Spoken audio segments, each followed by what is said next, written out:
Emily Carter's hands were burning, not from heat yet from grip. She had both of them locked under the arms of Nathan Cole, the most dangerous man in Chicago, and she was dragging him across a floor that had already started to glow. Everyone else had run, everyone. And still she kept pulling a 23-year-old maid, hauling a mafia boss out of his own burning mansion because she needed him alive. Not for mercy, for the truth. If you're watching right now, go ahead and hit that subscribe button. Stay with me until the very last word and drop the name of your city in the comments. I want to see just how far this story can travel. The morning of the fire, Emily Carter tied her apron twice because her hands wouldn't stop shaking. She told herself it was the cold. November in Chicago had a way of crawling up through the stone floors of the Cole mansion, the kind of cold that didn't just sit on your skin, it settled into your bones, but Emily knew better. The trembling in her fingers had nothing to do with the weather. It had everything to do with the small silver tray she'd be carrying tonight and the man she'd be carrying it to. 8 months. 8 months of scrubbing marble she didn't care about. 8 months of polishing silverware she would never eat from. 8 months of saying yes, ma'am, and right away, sir, while a question burned quietly in the back of her throat. Tonight, finally, she was close.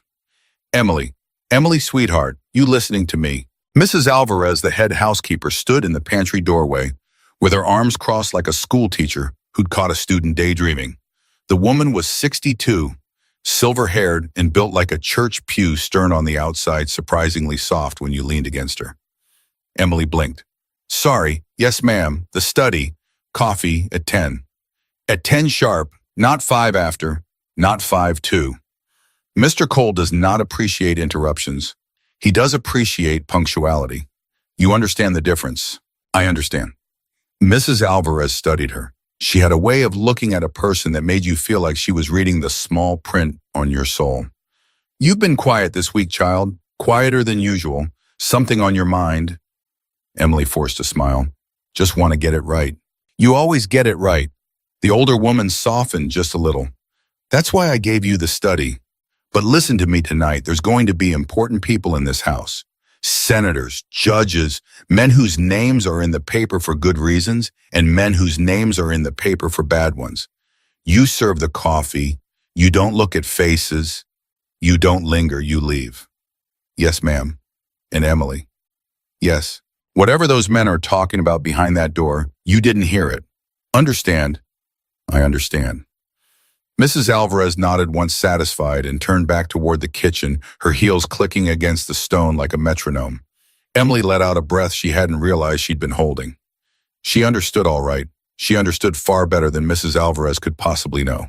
Rosa found her in the linen closet 10 minutes later, folding napkins into the stiff, triangular shapes the housekeepers called bishop's miters. Rosa was the other young maid in the house, 18 Dominican, with a laugh that could carry through 3 rooms and a mouth her mother had warned her about since she was 4. Girl, you look like somebody died. Nobody died, Rosa. Your face says different. Rosa plopped down on an overturned bucket and started folding with her. You know who's coming tonight, Senator Harding? The one who cried on television last year. And that boxer, what's his name, Donnelly, and Mr. Cole's own mother, God help us all, that woman hates the way I fold napkins. Rosa, what? Is there extra security tonight? Rosa's fingers paused over a napkin. She looked up. Why are you asking? I saw 4 men at the front gate this morning. Usually there's 2, and there's a man in the east hallway I've never seen before. Rosa leaned closer, her voice dropping. I heard Marcus talking on the phone at 4 a.m. when I came up from the laundry. He was using the word threat. Twice. Threat from who? Emily. Girl. Rosa looked her dead in the eye. You remember what I told you the day you started? In this house, you don't ask that question. Ever. You serve. You smile. You disappear. You want to keep your job. You want to keep your life. You disappear. Emily nodded slowly. But something in her chest was beating so loud she was sure Rosa could hear it. Because Emily Carter hadn't come to this house to keep her life. She'd come to find out what happened to her fathers. Daniel Carter had been 41 years old when he disappeared. 7 years ago, a Tuesday. He'd kissed Emily on the forehead the way he always did, too quick, too light, like he was afraid of breaking her, and he'd told her he'd be home by Thursday at the latest. He had a long haul to run. Special cargo, he said. The boss was paying double.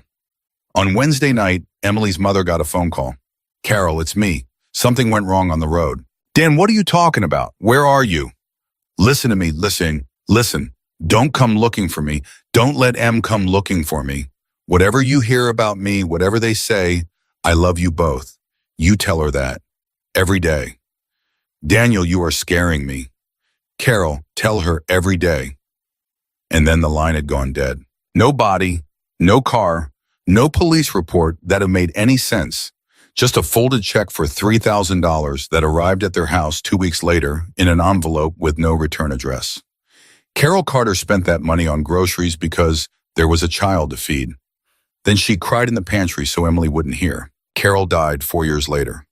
Ovarian cancer. Too late when they caught it. Emily held her hand at the end, and the last thing her mother said before the morphine took her was, "Don't you go looking, Em, please. Don't you go looking." Emily had promised. Of course she'd promised. Then she'd buried her mother, and 2 months after that, she started looking. It had taken her 3 years, 2 fake references, 1 forged diploma, and more patience than she'd known her body could hold, but it had brought her here, to the Cole mansion, to the one man in Chicago who knew what had happened to Daniel Carter. Nathan Cole, her father's employer, her father's boss, her father's last phone call. And tonight at 10 o'clock, she was going to carry a tray of coffee into his study, and she was going to find out whatever she could. At 6 in the evening, the guests began to arrive.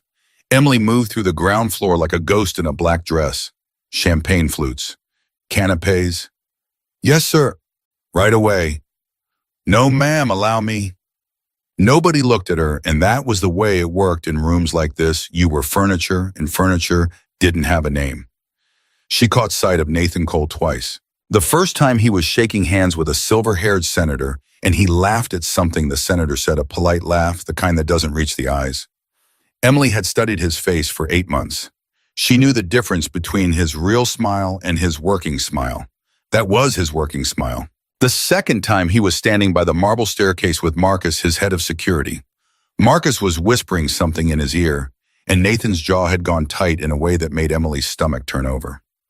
Then Nathan looked up, and for the first time in 8 months, his eyes met hers. It was nothing, a half second, less. His gaze passed over her the way a flashlight beam passes over wallpaper. But in that half second, Emily felt something she hadn't expected. Not fear exactly, something colder. He looks tired, she thought. He looks like a man who knows something is coming.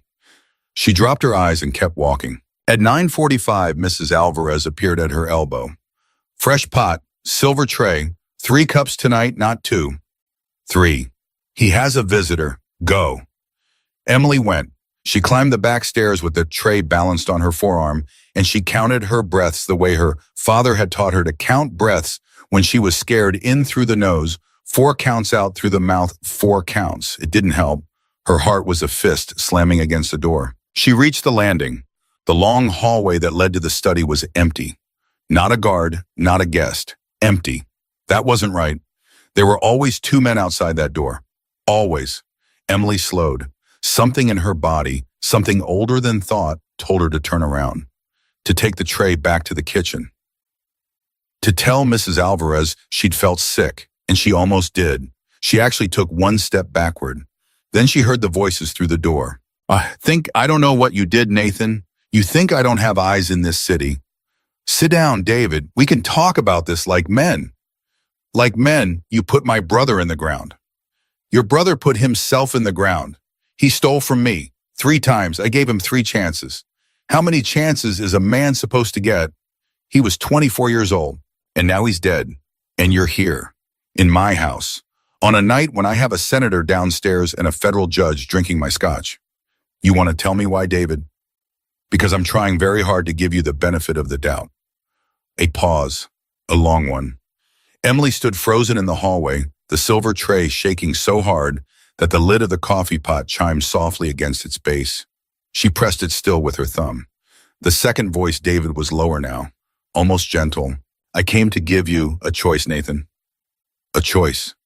You can get down on your knees and apologize. For Marco. For what your people did to him. You can make it right with our family, or, or you're going to wish you had. Nathan laughed. It wasn't his working laugh. It wasn't his real laugh either. It was something Emily had never heard from him before, flat and tired and almost sad. David, walk away. Walk away from this house tonight. I'm giving you that because I owe your father something I don't owe you. But you walk out the front door and you keep walking and you don't come back. Because if you come back, you don't get it, Nathan. I don't get what? I already came back. Silence. A long, terrible silence. And in that silence, Emily Carter, 23 years old, still holding a silver tray full of coffee, understood three things in a single awful rush. One, something was about to happen in that room. Two, she was the only person in the hallway who knew it. Three, if Nathan Cole died tonight, every answer she had spent 7 years looking for died with him. She took a step toward the door. She raised her hand to knock. And then the world ended. The sound came first. Not a bang, a thud, deep and enormous, like a giant had dropped a safe in the basement. Then the floor moved. Then the walls moved. Then Emily was moving too, thrown sideways by a hand. She couldn't see the tray flying out of her arms and the coffee pot striking the wallpaper with a sound she would remember for the rest of her life.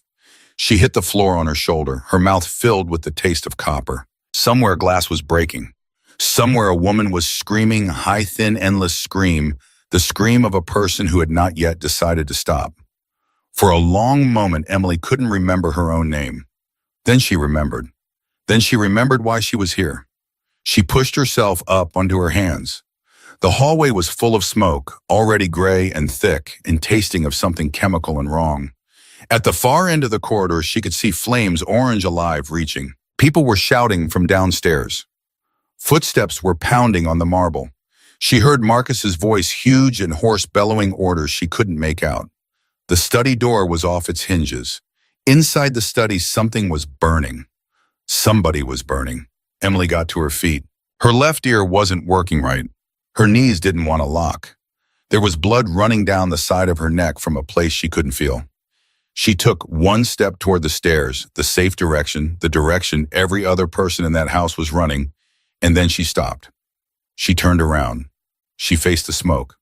Ma'am, a voice behind her, one of the guards, his jacket torn, his face gray. Ma'am, you have to go down. You have to. He's in there?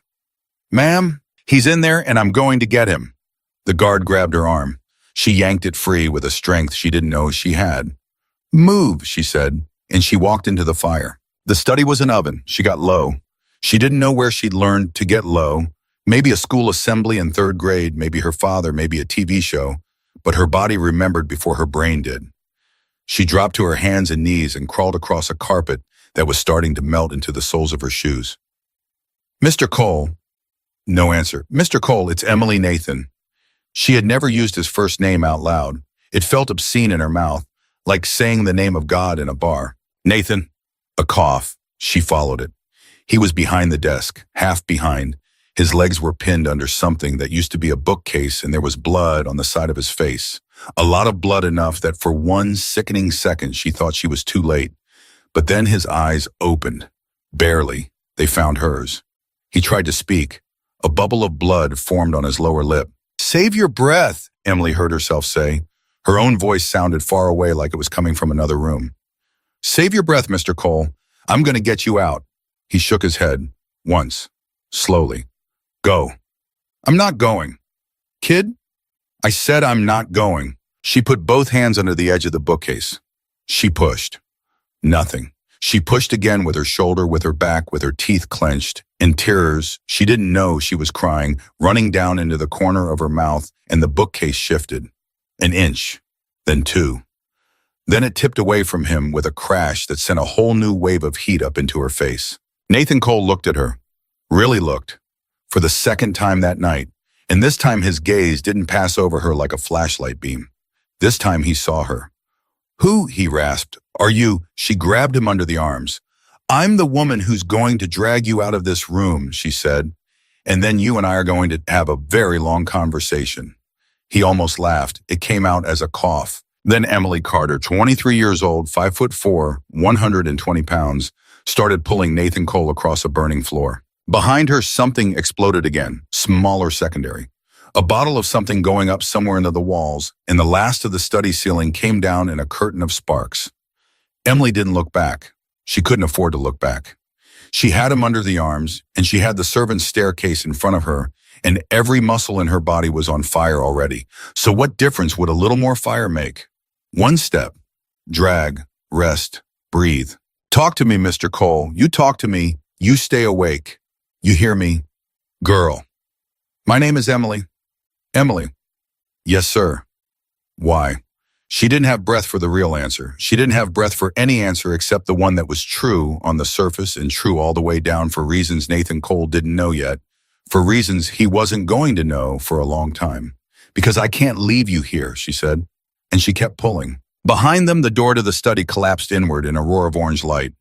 Ahead of them, the servants' staircase waited in the dark, and below it, somewhere in the cold November air, was the rest of her life, a life that was about to look nothing at all like the one she thought she had come to this house to live. Emily Carter tightened her grip under the arms of the most dangerous man in Chicago, and she took the next step.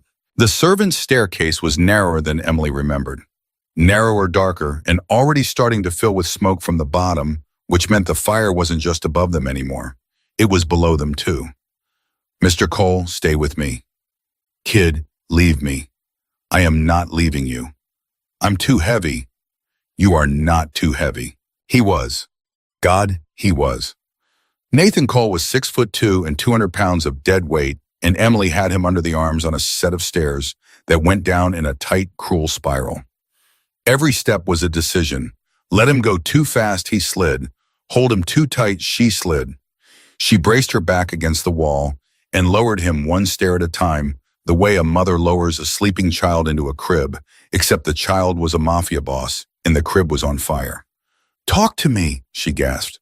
Talk, Nathan. You called me Nathan again. I did. Nobody calls me Nathan.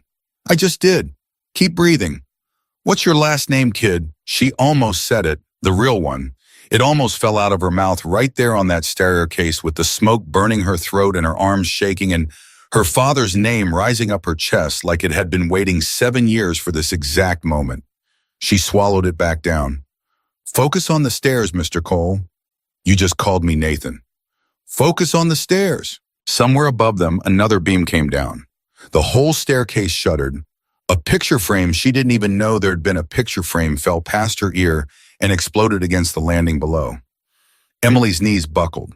She caught herself on the banister with her elbow, and for one awful second she felt Nathan's weight start to pull her forward over the rail into the dark. Then a hand closed around her wrist. Not his, not from below, from above. I've got him. She looked up. A guard. The same one who tried to stop her upstairs torn jacket, gray face a cut over his eye that was bleeding into his beard. He had one foot on the step above hers and one huge hand around her wrist, and with his other arm, he was already reaching past her for Nathan's collar. Ma'am, let go. I've got him. I can let go. She let go. The guard, his name tag, said, Tommy. She would remember that later. She would remember that name for the rest of her life. Slid down past her and got both arms under Nathan's shoulders, and suddenly Nathan wasn't her problem anymore. Suddenly Nathan was 300 pounds of American muscle being carried down a burning staircase by a man who did this kind of thing for a living. Stay behind me, ma'am, Tommy said. Hand on my shoulder, don't let go. Yes, sir. Are you hurt? I don't know. Good answer. Move. They came out through the kitchen door. The cold hit Emily like a second explosion. One moment she was in an oven. The next moment she was on her knees in wet November grass, and her lungs were trying to remember how to work, and she was coughing up something black onto the lawn of a mansion that was behind her, unmistakably and completely on fire. Breathe, ma'am. Slow. In through the nose. Nathan. He's with the medics. Look at me. Look at my finger. Follow my finger. A paramedic, 20-something, red hair. Steady hands. Emily tried to follow the finger. The finger had 3 copies of itself. Concussion probable. We need to get her in the rig. No. Ma'am, not yet. Ma'am. I said not yet. The paramedic looked up over her shoulder at someone Emily couldn't see, and then a shadow fell across her. A big one. Marcus. Head of security. The man Rosa had said used the word threat at 4 in the morning. He crouched down in front of Emily on the wet grass, and he put his elbows on his knees and he looked at her for a long, long second before he said anything. "Kid," Marcus said, "look at me." She looked at him. Marcus had a face that didn't give you anything for free. Late 40s, shaved head, a scar that ran through his left eyebrow and came out the other side. He was looking at her the way a man looks at a puzzle he didn't ask to solve. "Tommy tells me," he said slowly, "that you walked into that study after the blast." "Yes, sir." "Walked in, not out." "Yes, sir." "You pulled Mr. Cole off the floor. By yourself. A bookcase was on his legs. You moved a bookcase." "I pushed it." "You pushed a bookcase off Nathan Cole." "Yes, sir." Marcus kept looking at her. She couldn't read his face. She'd spent 8 months in this house learning to read the faces of powerful men, and Marcus's face was a locked door. "What's your name, kid?" "Emily." "Emily what?" There it was again. The question. The same one Nathan had asked her on the burning floor. The same one that wanted so badly to come out in her real last name, the name on her real birth certificate, the name she had been hiding under 2 fake references and a forged diploma for 8 months. Emily Walker. The lie came out smooth. She had practiced it in a mirror for 3 weeks before she ever set foot in this house. Marcus nodded slowly. "Walker." "Yes, sir." "How long you been with us, Walker?" 8 months. 8 months, he exhaled through his nose. "You know, in 8 months, I've walked past you in a hallway probably 100 times, and I couldn't have told you your first name before tonight. That's my job, you understand, to know, and I didn't know. I don't know what to... I'm not accusing you of anything. Yet." He straightened up. He looked down at her the way a man looks at a problem. "Get her checked out. Nobody talks to her until I talk to her. Nobody." "Yes, Marcus." "Walker." "Yes, sir." "You just saved a man's life. You understand the kind of man." Emily nodded. "That means 2 things for you," Marcus said. "It means you've got a friend you didn't have yesterday. And it means you've got a problem you didn't have yesterday. Because whoever did this, whoever lit that fire, whoever set that charge, they're going to find out a little maid pulled him out. And they're going to ask the same question I'm asking. Who is she? You understand me?" "Yes, sir." "Good. Get in the ambulance." Deuxième. They put her in the back of the rig. They put Nathan in another one. She watched his stretcher go through the open doors, watched them strap an oxygen mask over his bleeding face, and just before the doors closed, she saw his eyes roll sideways and find hers across 20 feet of smoke and red and blue lights. He lifted one finger off the stretcher. One, toward her, then the door shut, and he was gone. At the hospital, a detective was waiting for her before the IV was even in. "Miss Walker, Detective Reyes, Chicago PD, can you talk?" "Ah, yes. Just a few questions. You can stop any time. You okay with the nurse staying?" "Yes." Detective Reyes was a woman, 40, tired eyes, a notepad she didn't open.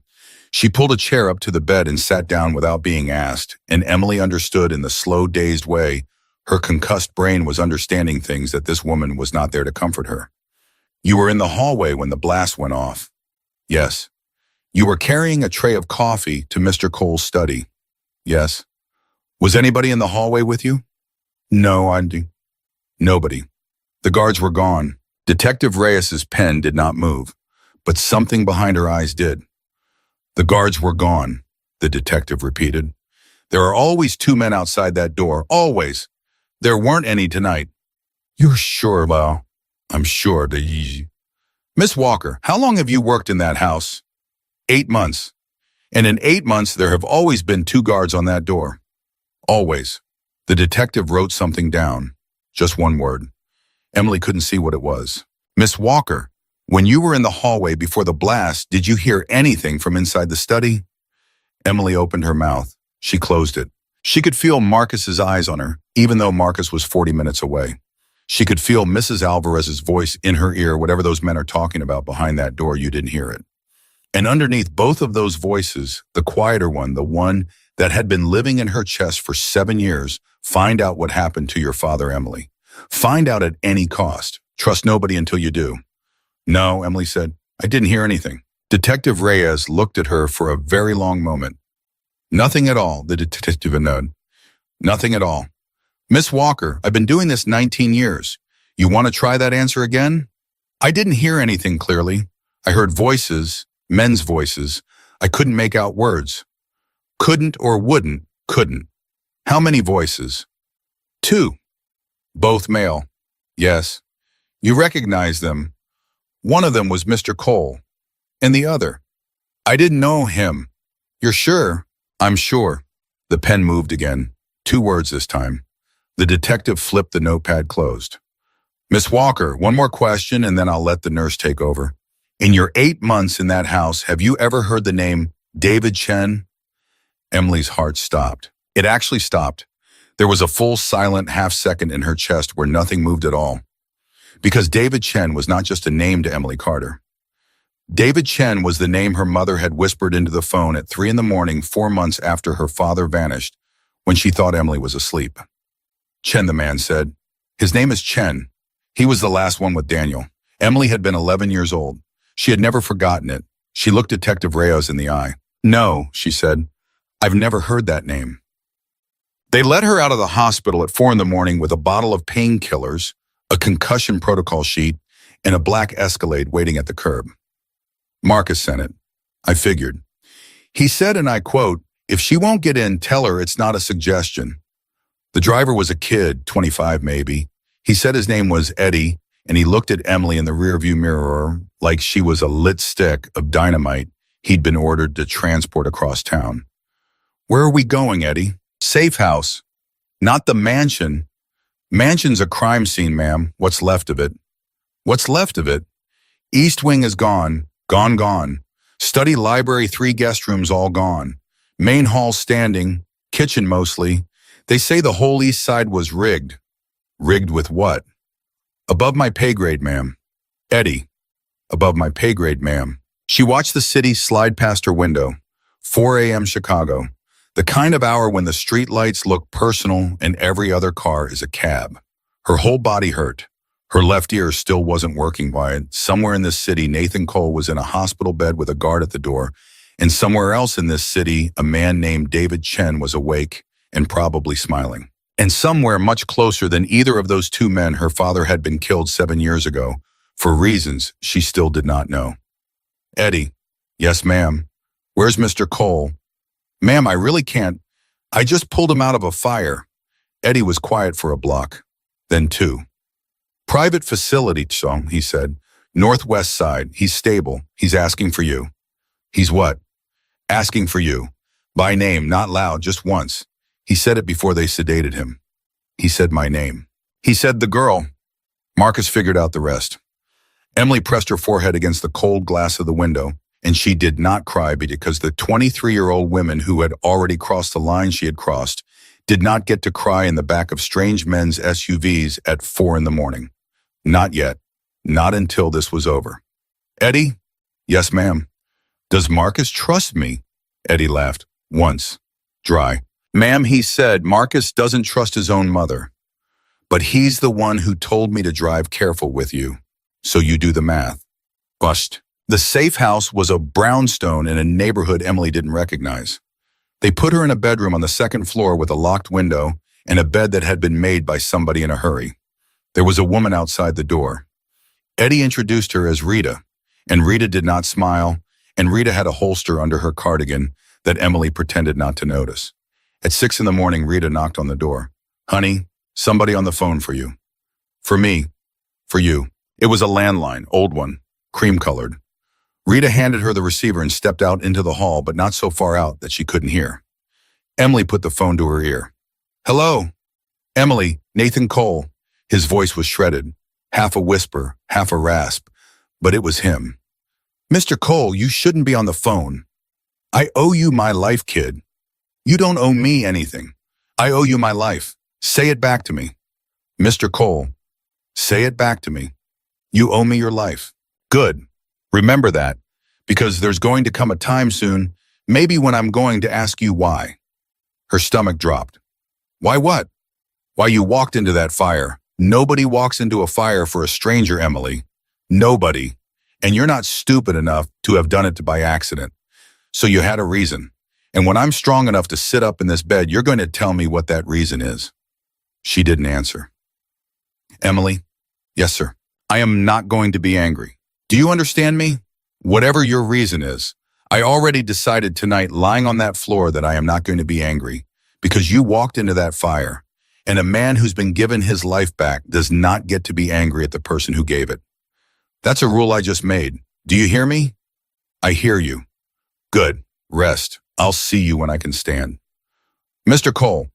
"Yes." "Who's David Chen?" The line went quiet. For a long, long beat, she thought he'd hung up. Then very softly, in a voice that did not sound like a mafia boss and did not sound like a man in a hospital bed, in a voice that sounded for one strange second like a tired old uncle at the end of a bad Thanksgiving, Nathan Cole said, "Where did you hear that name, kid?" "A detective asked me." "Which detective?" "Reyes." "Reyes." He exhaled. "Of course, listen to me. Emily, listen. You do not repeat that name. Not to Reyes, not to Marcus, not to the wallpaper. You hear me?" "I hear you." "Good girl." "Mr. Cole." "Yes." "Did David Chen do this?" Another silence. "Then rest, Emily." And this time he did hang up. She sat on the edge of the bed with the receiver in her hand until Rita came in and took it away from her. Rita didn't say anything. Rita just took the phone, set it gently back in its cradle, and squeezed Emily's shoulder, once the first human touch Emily had gotten since the paramedic had shown a flashlight in her eyes 6 hours ago. "Sleep, honey." "I can't." "Try." "Rita." "Yeah." "Am I safe here?" Rita looked at her. Rita had a kind face when she wanted to, not often, but now. "Honey," Rita said, "you are the safest girl in Chicago tonight. You know why? Why? Because Nathan Cole owes you his life. And Nathan Cole is a lot of things, a lot of bad things. I'm not going to sit here and lie to you about that. But the one thing that man has never done in 30 years is forget a debt. And if somebody comes for me anyway," Rita patted the holster under her cardigan, "then somebody's going to have a real bad morning," she said. "Sleep." Emily laid down. She closed her eyes. And in the second before sleep took her, she thought about the photograph in the inside pocket of her maid's uniform.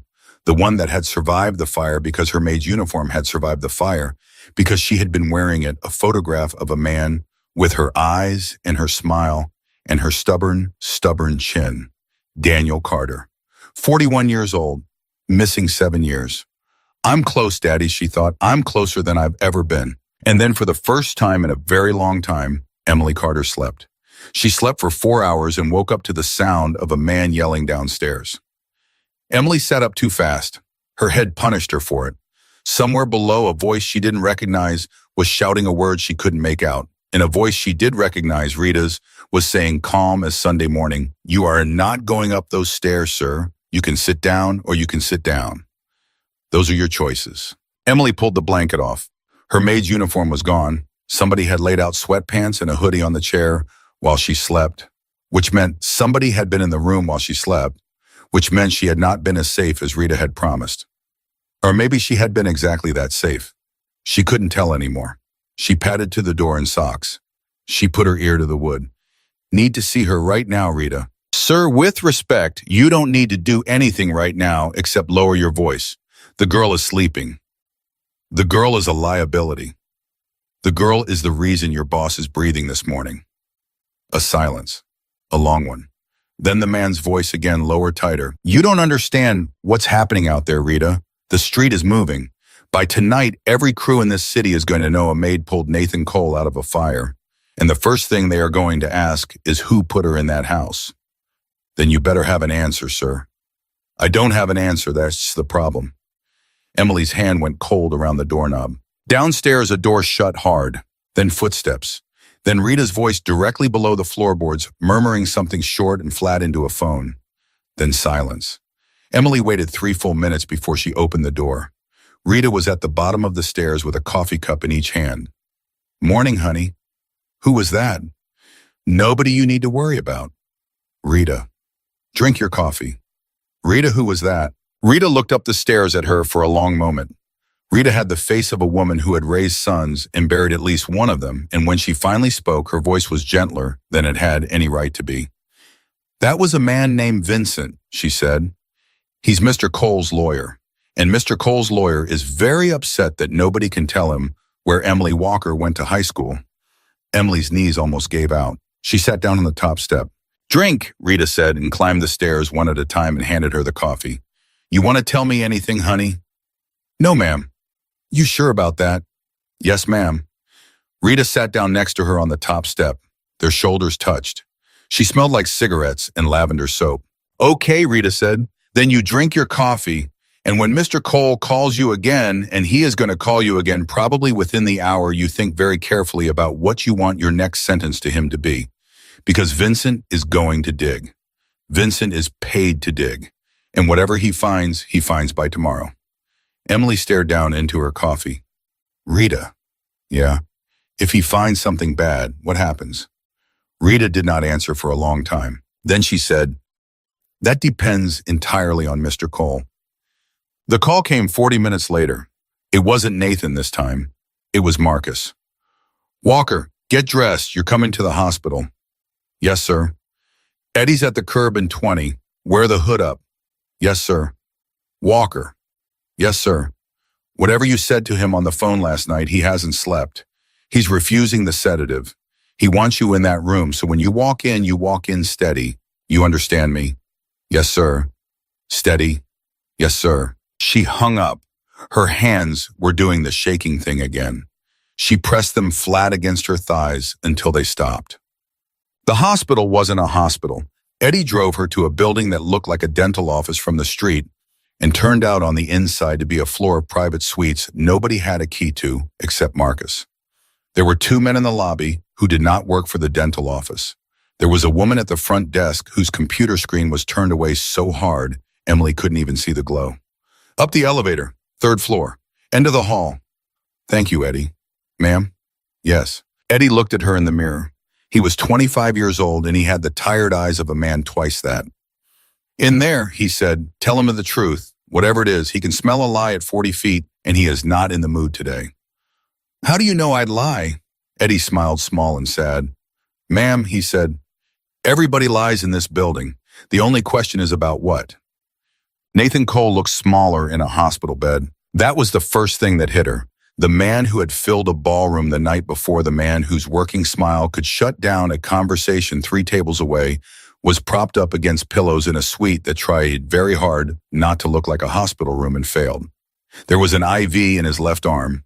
There was a bandage across the side of his head that did not quite hide the stitches. There was a burn on his neck that someone had coated in something shiny and translucent, and it made her stomach turn. But his eyes were open, and when Emily stepped into the room, his eyes found her immediately and did not let go. "Close the door," he said. She closed it. "Sit." She sat. Marcus was in the corner, arms crossed, watching her the way a man watches a courtroom. Nathan flicked 2 fingers at him without looking. "Out. Boss, out, Marcus. I'd like to stay for this conversation." "I know you would. Out." Marcus looked at Emily for one very long second. Then he walked past her, and as he passed, he said quietly, not for Nathan's ears, "Steady, Walker." And he closed the door behind him. Nathan Cole and Emily Carter were alone in a room for the first time in her life. "So, come closer, kid." "Yes, sir."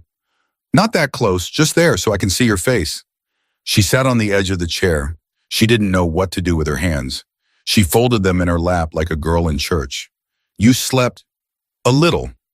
"They feed you, Bueno. Rita gave me coffee." "Rita is not a cook." He almost smiled. "I'll have them send food to the house." "Mr. Cole." "Yes." "Why am I here?" He looked at her for a long moment. His good eye, the other one, was half swollen shut. "Because," he said, "I have spent the last 9 hours in this bed doing the only thing a man in my position is allowed to do in a bed like this, which is think. And I have thought about exactly one thing." "Do you know what that is?" "No, sir." "I have thought about the moment you came through that study door." She didn't answer. "Everybody else in that house ran," Nathan said. "Everybody. Senators. My own security, most of them. My own nephew, if you can believe that my own sister's son, 28 years old, ran down the front drive in his socks.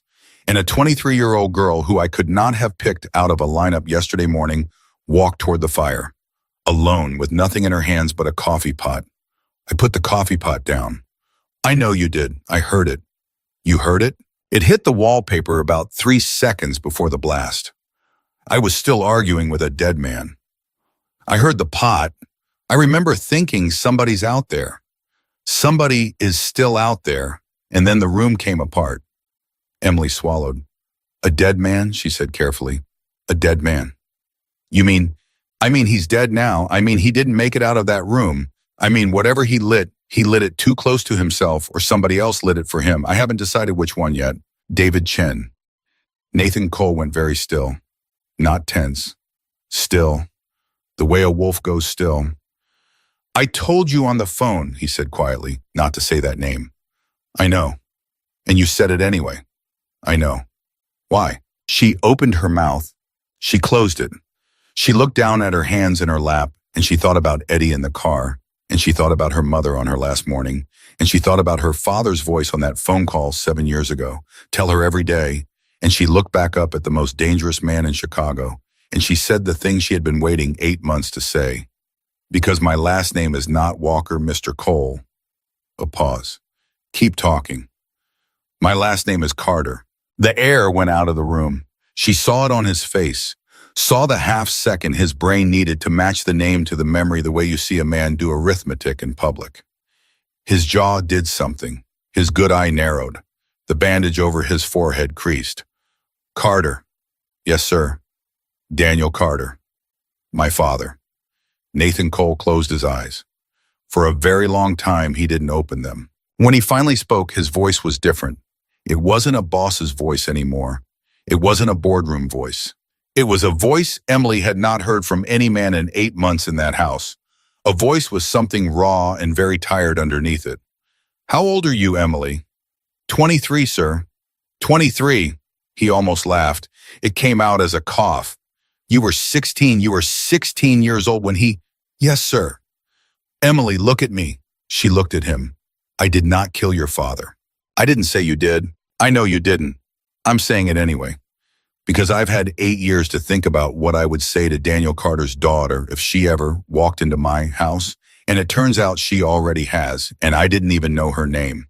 So I am going to say it now, and I am going to say it clean. I did not kill your father. Your father worked for me. Your father was one of mine. And somebody took him from me on a run he never should have been on, and I have spent 8 years trying to find out who, and I never did. Do you hear me? I hear you. Do you believe me? She looked at him for a long time. The truth was she didn't know. The truth was she had come into this house expecting to find a monster, and she had spent 8 months watching a man who laughed politely at senators and kissed his mother on the cheek every Sunday, and she didn't know anymore. Not about him, not about anything. I don't know, sir, she said. Nathan Cole nodded slow like that was the right answer. Good, he said. A girl your age in a situation like this, if she'd said yes just then, I'd have known she was lying. You keep that, idiot. I don't know. You hold on to it. You don't owe me a yes yet. Yes, sir. Emily. Yes, sir. Your father came to me the week before he died. Did you know that? No, sir. He sat across from me at a table in a restaurant on Taylor Street, and he told me he wanted out. Not out the bad way, out the clean way. He'd been saving. He had a number. He told me the number, and he said, Nate, when I hit that number, I'm done. I'm going home to my wife and my kid, and I'm going to drive a regular truck for a regular company, and I'm going to coach Little League if they'll let a man my age coach Little League, and I don't want any trouble from you about it. And I said, and I want you to hear me say this, Emily.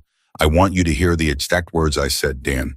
The day you hit that number, you come tell me, and I will walk you out the door myself, and I will shake your hand, and I will wish you every good thing in this world. Because you are one of the only honest men I have ever hired, and I am not going to be the reason an honest man dies dishonest. Emily's eyes were burning. Mr. Cole, I'm not done, kid. I am not done. The night he disappeared, he was on a run he had volunteered for. You understand? He volunteered because the run paid triple, because he was 3 months from his number. And I have spent 8 years hating myself for letting him on that truck Because I should have said no. I should have said, Dan, you are too close to the end. I am not putting you on a triple run this close to the door. And I didn't. I signed off on it. And your father got on that truck, and your father did not come home. The tears were running now, silent. She didn't wipe them. Who was on the truck with him? She asked. 2 men. One of them came back. The other one was David Chen. Emily Carter made a sound she did not recognize as coming out of her own throat. Nathan did not look away from her. Chen came back with the story, boss, Nathan said. He said the truck was hit. He said your father ran. He said by the time he got to where your father was supposed to be, he was gone. No body, no blood, nothing. I did not believe him. I have never believed him. But I had no proof. I had a man who came back with a story, and I had a man who did not come back, and I had 8 years of wondering if the man who came back was the reason the other one didn't. And last night, David Chen came into my house and asked me to apologize for the death of his brother. His brother who let me be very honest with you. Now, Emily, his brother who I did have killed. Because his brother was stealing from me, and I had given him 3 chances, and a man who gives 4 chances in my line of work is a man whose friends end up in the ground. I am not going to sit here and tell you I am a good man. I am not. But I did not kill your father. And last night I believe David Chen tried to kill me. And I believe he is the reason a man named Daniel Carter never made it home to his wife and his kid. And I believe he stopped. He looked at her. He had tears in his eyes too. Emily had not expected that. She had not expected that in 100 years. And I believe he said that I owe you more than my life. I believe I owe you your father's.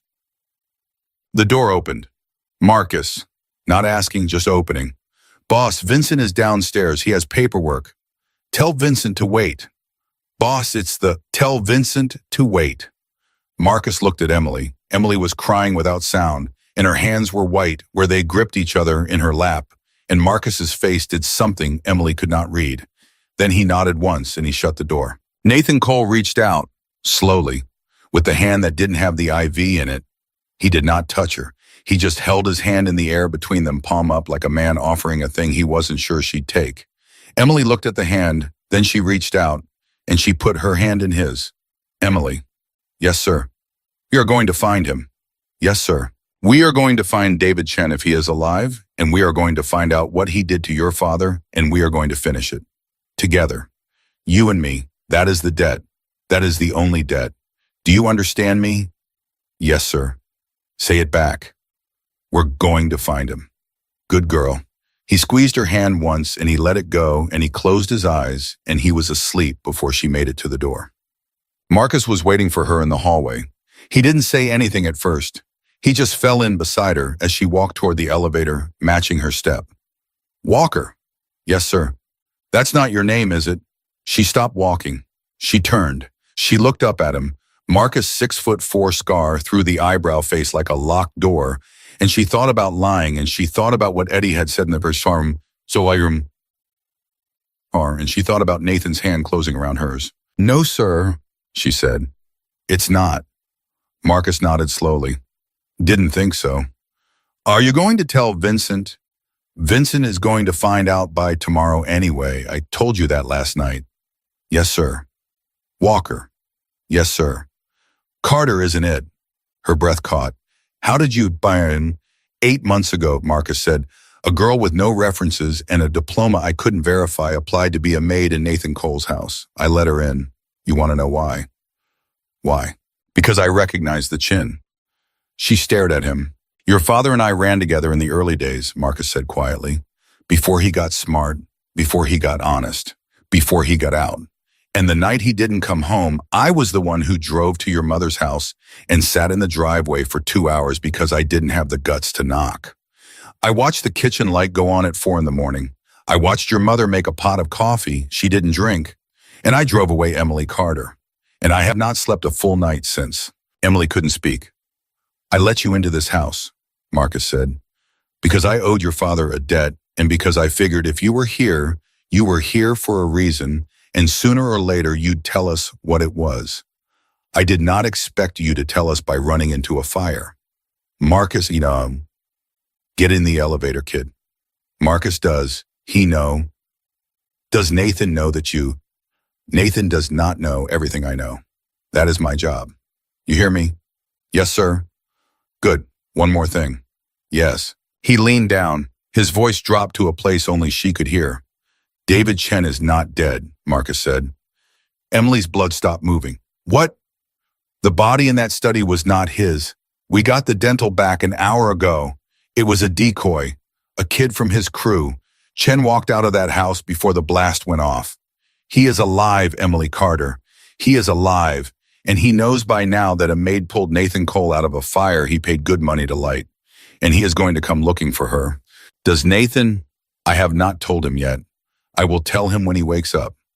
You are not going to tell him before I do. You are going to get in that elevator, and you are going to go back to the safe house, and you are going to stay there until I come for you myself. Do you understand? Yes, sir. Walker. Carter, sir. Marcus almost smiled. It did not reach his eyes. Carter, he said, welcome home. And he put her in the elevator, and he pressed the button for the lobby, and the doors closed on his face, and Emily Carter rode down 3 floors alone with her father's name in her mouth, and the knowledge cold and clean and final that the man who had killed him was still breathing somewhere in the city of Chicago, and that he knew her face now. Eddie didn't say a word the whole ride back. He kept checking the mirrors, not the way a driver checks mirrors, the way a man checks them. Left, right, rear view, left again. His hands were on the wheel at 10 and 2, and every time they hit a red light, his right hand slid off the wheel and rested on something under his jacket that Emily pretended not to notice. Eddie? Yes, ma'am. Are we being followed? No, ma'am. Then why are you driving like we are? Eddie glanced at her in the mirror. He tried to smile. It didn't work. Ma'am, he said. Marcus called me 90 seconds ago and told me that if anything happens to the girl in my back seat, I should not bother coming back to work. I should just keep driving. I should drive until I hit an ocean, and then I should walk into it. So I am driving accordingly. Emily turned and looked out the back window. 3 cars back, a black sedan was matching them lane for lane. Eddie? I see him, ma'am. How long? Since the second light off Michigan. What are we going to do? I am going to do my job. You are going to do yours. What's my job? Your job, Eddie said very calmly, is to lie down across the back seat right now and not sit up again until I tell you. She laid down, her cheek pressed against the leather. Her heart was a fist in her throat. She could hear Eddie breathing through his nose, slow, long breaths, the kind of breathing a man does when he has done this before and has decided not to be scared this time either. Eddie, lie still, ma'am. Eddie, is that him? Is that Chen? Lie still. The car sped up. Then it slowed. Then it turned hard. She felt her body slide against the seat. The seatbelt she wasn't wearing biting into nothing. And Eddie said a word under his breath that her mother would have washed her mouth out for. And then he said louder, hold on, ma'am. Just hold on. The Escalade accelerated. They took a left that made the tires scream. They took a right that threw Emily into the door. And then, as suddenly as it had started, Eddie exhaled a long breath and said, okay, we're clear. Sit up slow. She sat up slow. The black sedan was gone. Eddie, yes, ma'am. Was that? I don't know who that was. That's what scares me. Because if it was Chen's people, they already know this car. And if it wasn't, ma'am, then somebody else is already looking for you too, and I need to call Marcus right now. He picked up the phone, he dialed, it rang twice. Marcus picked up on the third. Boss, we had a tail off Michigan. I lost him at LaSalle, but he was good. He was real good. I don't think he was trying to catch us. I think he was trying to see where we were going. He listened. Yes, sir. Yes, sir. No, sir. I'm taking her to the other house. He listened again longer this time. His face changed. Say that again, boss. Say that one more time for me. A long pause. Yes, sir. He hung up. He did not look at Emily in the mirror. Eddie, change of plans, ma'am. What did Marcus say? Ma'am, I'm going to ask you to trust me for the next 20 minutes, and I am going to ask you to not ask me any more questions until we get where we're going. Can you do that? Eddie, what did Marcus say? Eddie's jaw worked. He said, Eddie told her very quietly that the safe house isn't safe anymore. He said somebody called the landline at 9:14 this morning and asked for Emily Carter by name, not Walker. Carter. And he said the voice on the other end of the line was a woman's. Emily's stomach dropped through the floor of the car. A woman. Yes, ma'am. Who? That, Eddie said, is what Marcus is trying to find out. Right now. Lie back down, ma'am, please. She lay back down. And for the first time since the fire, Emily Carter felt something colder than fear. She felt the specific personal chill of knowing that somebody in this city knew her real name, and it wasn't Nathan, and it wasn't Marcus, and it wasn't David Chen. It was somebody else. Somebody she hadn't accounted for. Eddie drove her to a diner, not a safe house. A diner on a corner she didn't know in a neighborhood she didn't know with a neon sign that said open 24 hours in a parking lot that had 6 cars in it, and one of those cars was Rita's. Go in, booth in the back, Rita's waiting. Eddie, go ma'am, please, I'm going to circle the block till Marcus tells me different. She got out, she went in. Rita was in the back booth with 2 cups of coffee and a face Emily had not seen on her before. Rita's face this morning had been kind. Rita's face right now was a working face, a field face, a face that said, we are on the clock now and we are not pretending we're not. Sit, honey. Emily sat. Drink the coffee. Rita, who called the house? Drink the coffee first. Rita, drink the coffee, Emily Carter. Because in about 2 minutes, I am going to tell you something that is going to knock the wind out of you, and I would prefer you had caffeine in your system when I do it. Emily drank. Rita watched her drink. Then Rita reached across the table and she took Emily's wrist. Not hard, just firm the way a nurse takes a wrist. And she said, honey, when your mother died, who came to the funeral? Emily blinked. What? Who came to the funeral, Emily? I need you to think. I need you to tell me every face you can remember at your mother's funeral. Rita, what does this who came, Mom? Emily's mind went to a place she had not let it go in 3 years. The little chapel in the suburb of Toledo. The closed casket because the cancer had taken too much. The folding chairs. The hymn nobody knew the second verse of. My Aunt Janet, she said slowly. My Uncle Bill. A couple of my mother's friends from the nursing home where she worked before she got sick. The pastor, his wife, and a woman I didn't know. Rita's grip tightened on her wrist.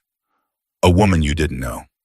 Yes, I remember her because she stayed in the back. She didn't sign the book. She left before the reception. What did she look like, honey? Tall, dark hair. My mom's age, maybe a little younger. She was wearing a gray coat. Rita closed her eyes. Rita? Honey, Rita, who was that woman? Rita opened her eyes. The woman who called the safe house this morning and asked for you by name. Rita said is a woman named Elena Vasquez, and Elena Vasquez is the reason your father is dead. Emily Carter stopped breathing. She actually stopped. Her lungs quit.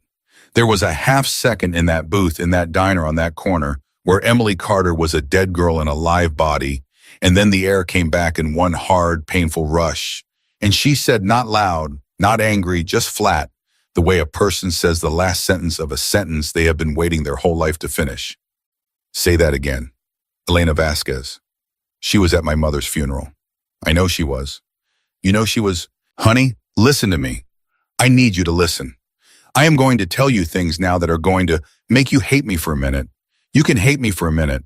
Then you are going to stop hating me and you are going to start working with me because we do not have time for anything else. Can you do that? Emily nodded. She did not trust her voice. Elena Vasquez was David Chen's wife, Rita said. 18 years. They split up 10 months ago. Messy. Ugly.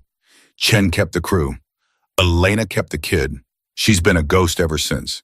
We thought she was in Arizona. She's not. She's here. And she has been watching you, Emily, for a long time. Longer than you have been watching us. The woman at your mother's funeral was her. The woman who put the flowers on your father's empty plot in the cemetery in Toledo. Every March that was her too.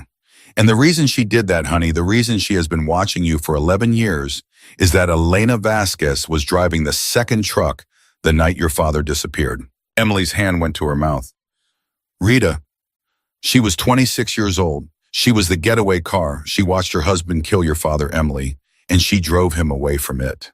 And she has been carrying that around for 11 years, and when she finally left him, she started doing the only thing she could think of to do. She started watching his enemies, including a girl whose name used to be Carter. Rita, why is she calling me now? Because, honey, Rita leaned forward across the table. She knows what happened in Nathan Cole's house last night. She knows her husband tried to kill Nathan. She knows he failed. And she knows what her husband is going to do next. And I think Marcus thinks she is trying to warn you. Warn me about what? Rita did not answer. Rita, warn me about what? Rita picked up her phone. She turned it around. On the screen was a grainy photograph.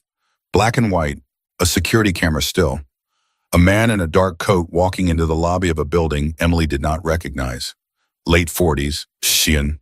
A face Emily had never seen before in her life, but a face she would now see every time she closed her eyes for as long as she lived. That's Chen, Rita said. This picture was taken 40 minutes ago. You know where this picture was taken? No. It was taken in the lobby of the building where Nathan Cole is right now. The dental office, Emily. The hospital. Emily was already standing. Sit down. Rita, sit. Down. Marcus has the floor locked. Chen walked in. He walked around. He walked out. He never got past the security desk. But he was there to see something, honey. He was there to the layout. He was there because he is coming back. And when he comes back, he's not coming alone. And Marcus needs to know how much time he has. And Elena Vasquez is the only human being on the face of this earth who can tell him that. And Elena Vasquez, Rita said, will not talk to Marcus. She will not talk to Nathan. She will not talk to me. She said she will only talk to one person. Me. You. Why me, Wuck? Rita reached across the table again. She took both of Emily's hands this time. Because Rita said, you are the only person in this entire goddamn story who wanted your father back as badly as she does. Eddie drove her to the meet. It was a church, not a fancy one. A neighborhood church, the kind with a parking lot that had more potholes than cars, the kind that had a whiteboard out front advertising a food pantry on Saturdays. Rita rode in the passenger seat with a handgun in her lap, open and obvious. And when Emily opened her mouth to say something about it, Rita said, don't, before Emily got the first word out. Rita, don't. You're going to carry a gun into a church. Honey, I have carried a gun into worse. Rita, what if she's not alone? Then Eddie is not alone either. Look around. Emily looked. There were 2 cars in the lot she hadn't noticed before. A plumbing van across the street. A man on the bench at the bus stop who was not waiting for a bus. Marcus doesn't go into a thing unprepared, Rita said. Now listen to me. You are going to walk into that church alone. You are going to sit down in the 3rd pew from the back on the left side. That's where she said to sit. You are going to put your hands on your knees, palms up so she can see you are not wired and you're not armed. And you are going to wait. Do not speak first. Do not turn around. Let her come to you. Okay. And Emily. Yes. Whatever she tells you in there, whatever it is, you remember every word, because we are not going to get a second conversation with this woman. She is going to disappear the second she walks out those doors, and she is never coming back. You understand me? Yes. Go. So, Emily walked into the church alone. It smelled like old candles and lemon polish. And something else, something sadder, the smell every church has, that is the smell of 100 years of people asking for things and not always getting them. She walked down the center aisle and she slid into the 3rd pew from the back on the left side, and she put her hands on her knees, palms up, and she waited. For a long time, nothing happened. Then a woman sat down in the pew behind her, and Emily did not turn around. Emily, the voice was low, tired. It had the faint rasp of a lifelong smoker who had quit 10 years too late. Yes, ma'am. You look like him. Emily's eyes filled instantly. She did not let the tears fall. Thank you. I used to watch you play in the yard. Did you know that? No, ma'am. Your father had a picture of you on the dashboard of his truck. You were 8. You were missing a front tooth. He used to point at it at stoplights and tell me that girl right there, Elena, that girl is going to be a lawyer someday. That girl is smarter than both of her parents combined. He loved you more than I have ever seen a man love anything. Emily bit the inside of her cheek until it bled. Ma'am, did you see him die? A silence. Yes. Did he suffer? Emily, I need to know. I need to know. I have been not knowing for 11 years, ma'am. I cannot go one more day not knowing. Did he suffer? Another silence, a longer one. Then Elena Vasquez said very softly, he did not suffer, honey. I promise you. It was fast. And the last thing he said, the very last thing, was your mother's name. He said Carol. He said it twice. And then he was gone. And I have carried that around for 11 years, and I am telling you now because you deserve to know, and because I am about to do something I should have done that night, and I need you to know this first in case I do not walk out of this church. Emily was crying silently. Her shoulders were shaking. She did not turn around. Ma'am, what are you about to do? I am going to tell you where my husband is going to be at 11 o'clock tonight, Elena said. I am going to tell you what car he will be in, and what street he will be on, and how many men he will have with him. I am going to tell you the thing that will end him, and I am going to tell it to you, Emily Carter, and not to your Mr. Cole, because if I tell it to Nathan Cole, it is the hit, and if I tell it to you, it is a choice. Do you understand me? No, ma'am, you will. Ma'am, my husband killed your father. My husband has killed 7 other people that I know about, and probably 4 more that I don't. My husband tried to kill Nathan Cole last night, and he is going to try again tonight. And if he succeeds, he is going to come for you next, Emily, because you pulled his target out of a fire, and because my husband does not leave loose ends. You are a loose end. Emily closed her eyes. So you have a choice, Elena said. You can take what I am about to give you to Marcus, and Marcus will take it to Nathan, and tonight your father will be avenged, and you will be safe. Or you can walk out of this church and you can throw what I am about to give you in the garbage, and you can go to the police instead. You can give them his location. You can let them arrest him. He will go to trial. He will probably go to prison. He will probably die there eventually of old age in a bed with a priest. That is also a choice. That is a slower choice, but it is a choice that does not make you what he made me.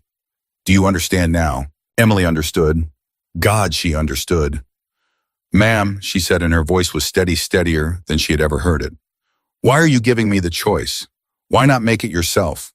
And Elena Vasquez, in the pew behind her, said the sentence that Emily Carter would carry with her for the rest of her life. Because I made my choice 11 years ago, honey. I made it when I drove the car. And I have been living with it every day since. And I am not going to take that away from you. I am not going to turn Daniel Carter's little girl into a woman who has to live with what I have had to live with. So I am giving you the thing, and you are going to decide what kind of woman you are going to be. And whatever you decide, I am going to respect it. Do you hear me? Emily did not answer. She could not. She felt Elena's hand come over the back of the pew. It was thin. The knuckles were swollen. It was a hand that had been hit more than once. The hand dropped a folded piece of paper into Emily's lap. 11 o'clock, Elena said. Everything you need is on that paper. Do not open it in this church. Do not open it in the car. Open it in front of Marcus, or open it in front of a police captain.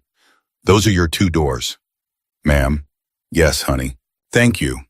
A pause, then so quietly Emily almost didn't hear it. Tell him, Elena's voice cracked. Tell your father when you see him again. Tell him Elena says she is sorry. Tell him she is sorry every day. Tell him I never forgot the picture on the dashboard. And then the pew creaked. And then the footsteps went up the aisle slow and uneven. And then the side door of the church opened and closed very softly, and Elena Vasquez was gone. Emily sat there for a long time with the folded paper in her lap. Then she picked it up. Then she walked out. Rita was standing by the car. Rita took one look at her face and did not ask a single question. Rita just opened the back door and helped her in and shut it behind her. And Eddie started the engine, and the Escalade pulled out of the church parking lot, and the folded paper sat on Emily Carter's knee like a live thing. Honey? Yes. You got it. I got it. Where are we going? Emily Carter looked out the window at the city her father had died in. She thought about Nathan Cole in a hospital bed. She thought about Marcus at the elevator. She thought about a man named David Chen walking into a lobby 40 minutes ago to count exits. She thought about a woman in a church who had just handed her the last 11 years of her own life folded into quarters. And Emily Carter, 23 years old, opened her mouth and she made her choice. Take me to the hospital, Eddie. Rita turned in her seat. Honey, I'm not giving it to Marcus, Rita. I'm not giving it to a police captain either. I'm giving it to Nathan. I'm going to put it in his hand, and I'm going to tell him what the woman said, and I'm going to let him hear her voice in my voice. And then I am going to ask him one question. And whatever he answers, that's my answer. Rita looked at her for a long moment. Then Rita nodded once slowly. Eddie, the hospital. Yes, ma'am. Drive fast, but drive smart. Yes, ma'am. Nathan was sitting up when she walked in. The IV was out. The bandage on his head had been changed smaller, now cleaner, and his color was back, or most of it was. Marcus was in the corner again, and this time Marcus did not move when Nathan waved him out. Boss, out Marcus. I'm not leaving her alone with you for this one. Marcus, out. No, sir. Emily had never heard anyone say no, sir, to Nathan Cole in 8 months. Nathan looked at Marcus.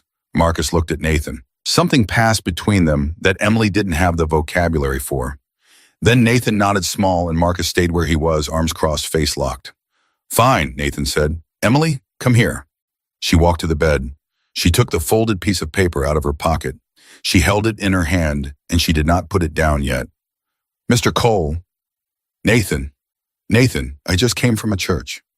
I heard. You heard. Marcus told me 90 seconds ago. Go on. I met a woman named Elena Vasquez. Nathan's face did not move, but his good eye narrowed just a fraction, and his good hand, the one without the gauze on the knuckles, closed slowly on the blanket over his lap. Elena, he said. Yes, sir. You're sure it was her? She said things she couldn't have known if she wasn't. Like what? Emily swallowed. She said my father had a picture of me on his dashboard. She said I was 8. She said I was missing a front tooth. Nathan closed his eye. God in heaven, he said. Sir? Emily, that picture, your father used to carry that picture into meetings, not just a truck. He used to put it on the table. He used to tap it with his finger and say, that is why I do not take stupid risks, gentlemen. That right there, keep that in mind when we talk numbers. Half the men who sat across from him were afraid of him by reputation and softened by that picture in the same meeting.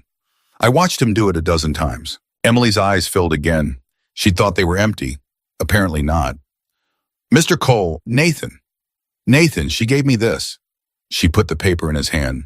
He held it for a long moment without opening it. He looked at her over the edge of it, and he said very carefully, Emily, do you know what is on this paper? Yes. Did you read it? No, sir. Why not? Because she told me not to open it in the car.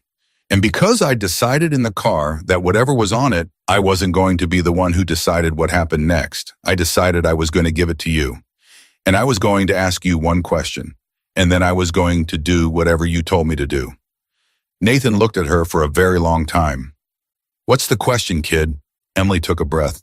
If I give you that paper, she said, and you do what's on it, does that make me like him? Like who? Like Chen. Nathan Cole set the paper down on the blanket. He did not open it yet. He looked at Emily Carter, the way a father looks at a daughter who has just asked a question he has been waiting his whole life to hear somebody ask, and he said, no, kid, it does not. How do you know? Because Chen would not have asked the question. She stared at him. Emily, listen to me. Chen is going to die tonight. He is going to die whether you give me that paper or not. He walked into my hospital this morning to count my exits.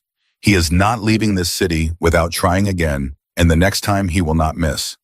That is not a threat I am making. That is a fact I am reading off a wall. The only question this paper answers is whether he dies tonight in a car on a street of his choosing or tomorrow in my bedroom on a street of his. That is the only question.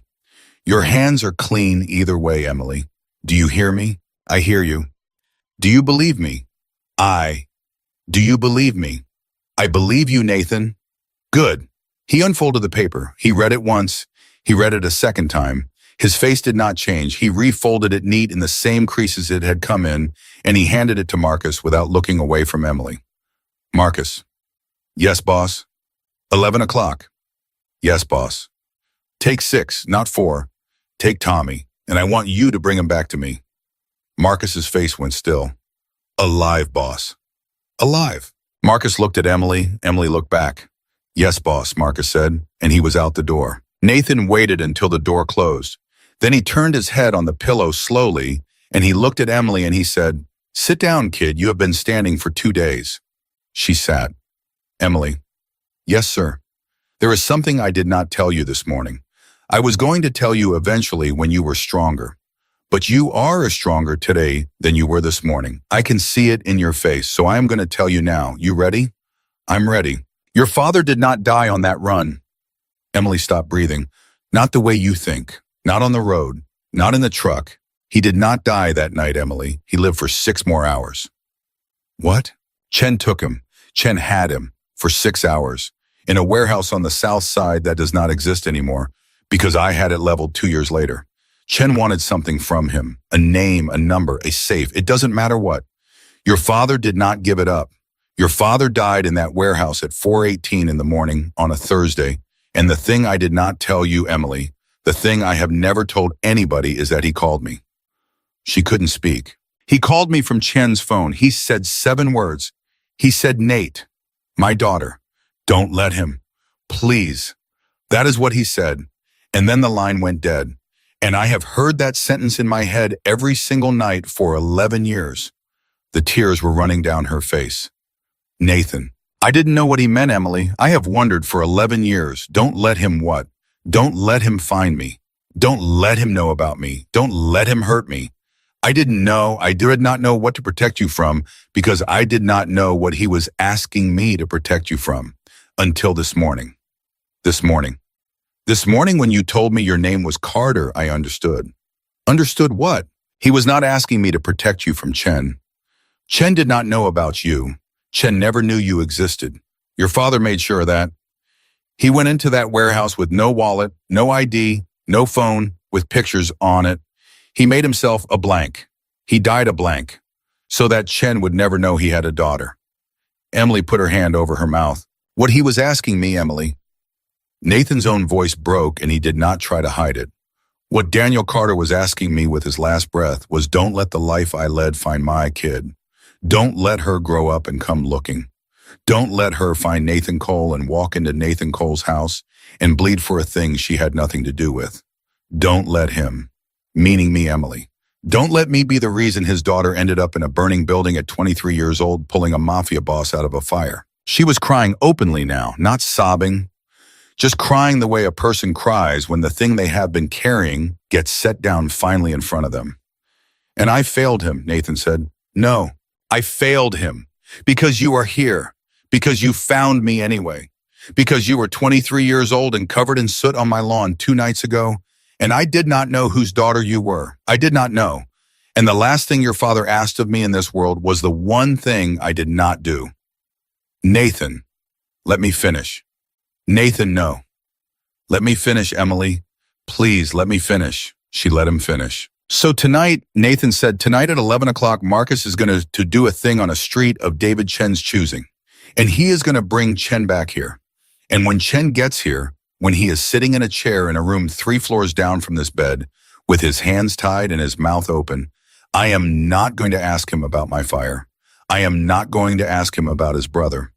I am not going to ask him about any of the things he thinks I'm going to ask him about. Do you know what I am going to ask him, Emily? What? I'm going to ask him where Daniel Carter is buried. She made a sound. It wasn't a word. Because he is buried somewhere, Emily. Chen is a lot of things, but he is a tidy man. He does not leave bodies out. He put your father in the ground somewhere 11 years ago, and he is the only human being alive who knows where. And before that man leaves this earth, Emily Carter, he is going to tell me exactly where your father is. And then he is going to write it down, and then you are going to go home. Emily could not speak. Do you understand me, kid? She nodded. She could not do anything else. Say it.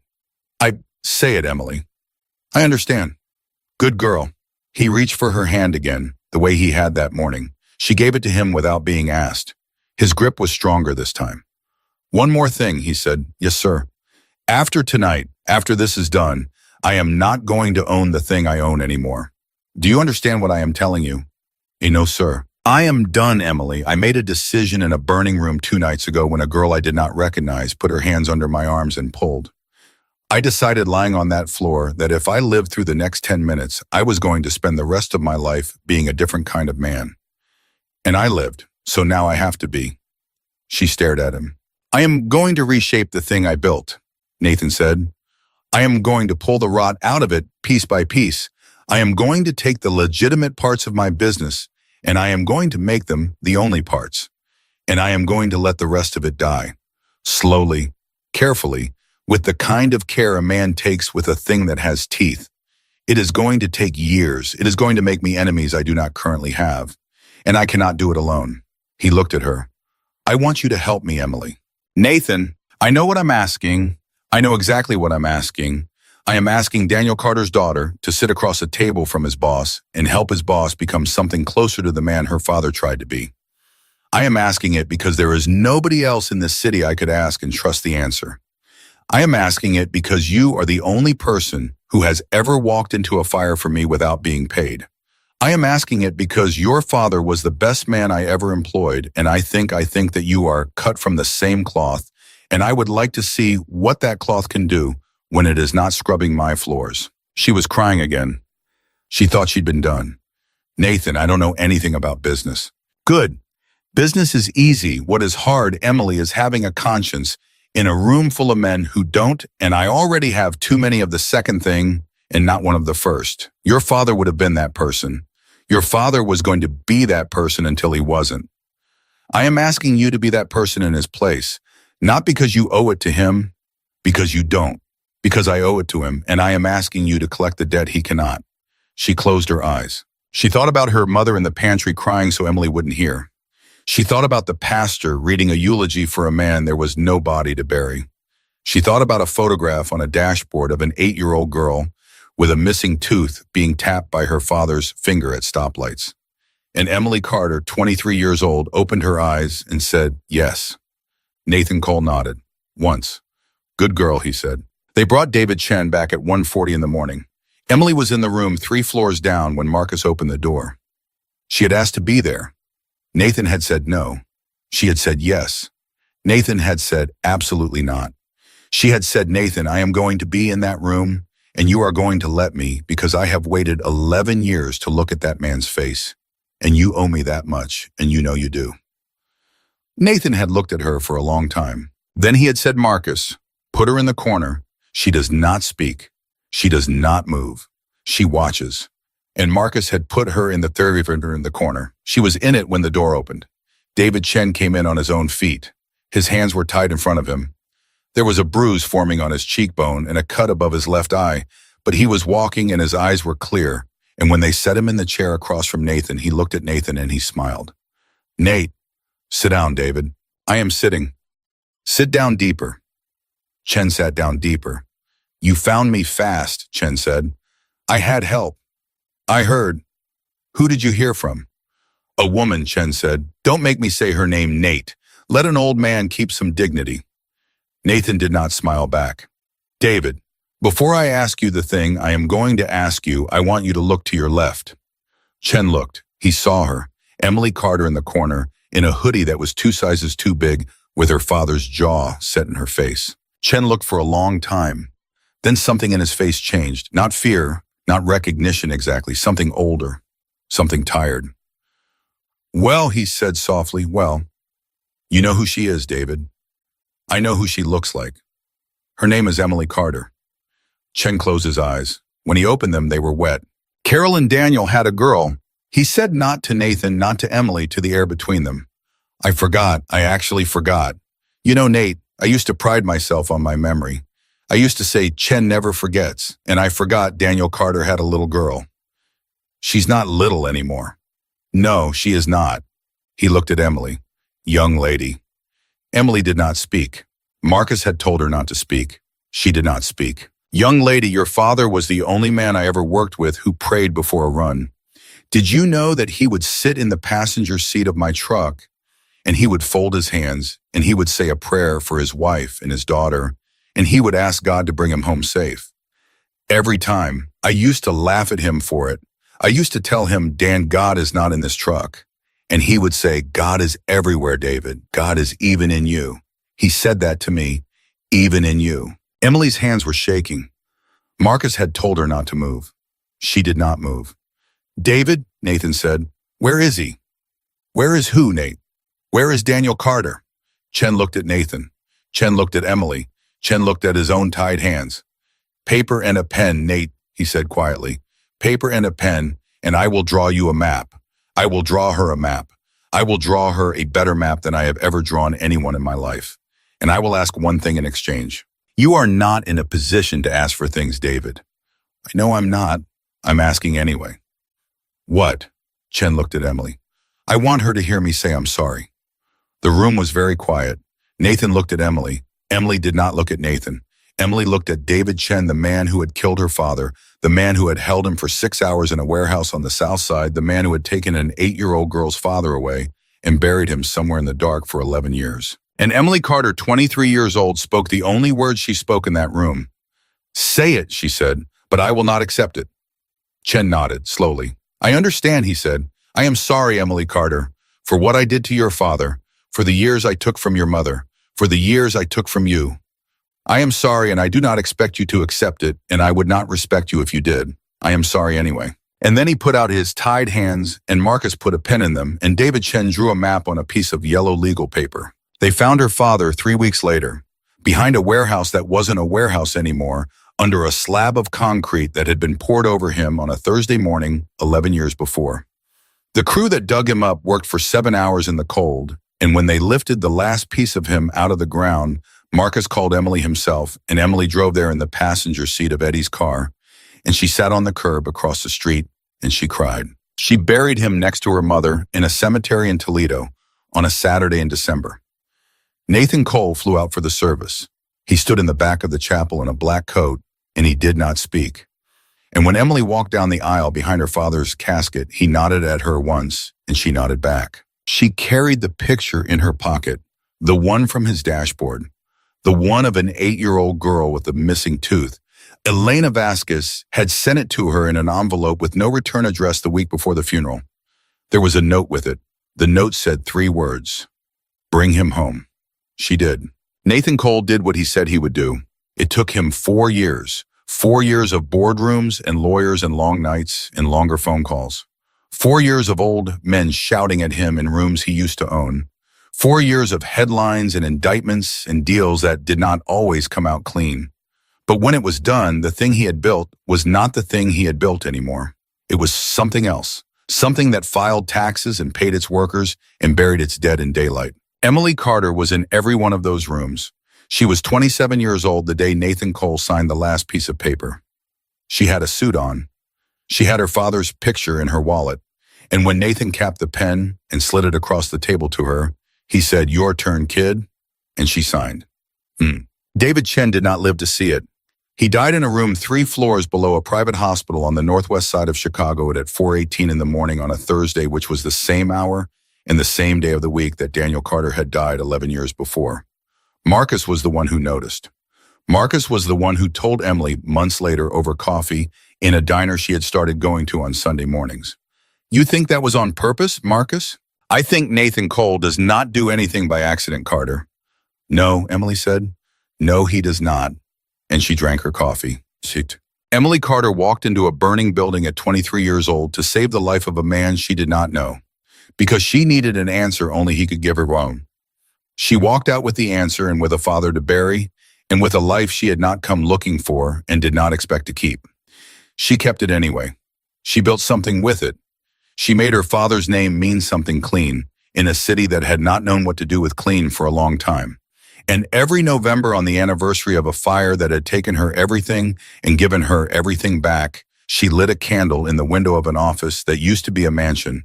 And she did not say a prayer out loud because she was not her father and she did not know the words. But she thought of him. She thought of him every day, just like her mother told her to. And that was the end of it. That was the whole of it.